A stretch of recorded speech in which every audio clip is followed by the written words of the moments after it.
SDPI கட்சியினரின் தொடர் போராட்டத்தால் அமரன் படம் திரையிடப்பட்டுள்ள திரையரங்குகளுக்கு police பாதுகாப்பு வழங்கப்பட்டிருக்கிறது. இது தொடர்பான கூடுதல் விவரங்களோடு இணைக்கிறார் செய்தியாளர் கோகுல். விவரங்கள்.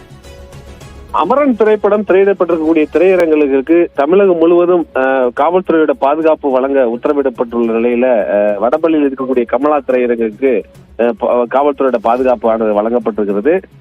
நடிகர் சிவகார்த்திகேயன் நடிப்பில் வெளியாகிருக்கக்கூடிய அமரன் திரைப்படத்துல இஸ்லாமியர்களை பற்றி சில சர்ச்சைக்குரிய காட்சிகள் இடம்பெற்றிருப்பதாக அந்த இஸ்லாமிய அமைப்புகள் இதற்கு எதிர்ப்பு தெரிவித்து வரக்கூடிய நிலையில திரையரங்குகளை யாராவது முற்றுகையிடலாம், வேறு ஏதாவது சட்டம் ஒழுங்கு பிரச்சனை ஏற்படலாம் என்ற அடிப்படையில தமிழகம் முழுவதும் அமரன் திரைப்படம் திரையிடப்படக்கூடிய திரையரங்குகளுக்கு காவல்துறை பாதுகாப்பு வழங்க உத்தரவு இடப்பட்டிருக்கிறது. அந்த அடிப்படையில தொடர்ந்து காவல்துறை அந்த திரையரங்குகளுக்கு ரோந்து பணியில் ஈடுபட்டு கண்காணிப்பில் ஈடுபட்டு பாதுகாப்பு பணியில ஈடுபட்டு வர்றாங்க. நேற்றைய தினம் எஸ்டிபிஐ கட்சியினர் இந்த படத்தை தயாரிப்பு நிறுவனம் அலுவலகத்தை முற்றுகையிட்ட நிலையில திரையரங்குகளிலும் இது போன்ற முற்றுகை போராட்டம் நடத்தப்படலாம், வேற ஏதாவது சம்பவங்கள் நடைபெறலாம் என்ற அடிப்படையில முன்னெச்சரிக்கை நடவடிக்கையாக இந்த பாதுகாப்பானது வழங்கப்பட்டிருக்கு. நந்தா.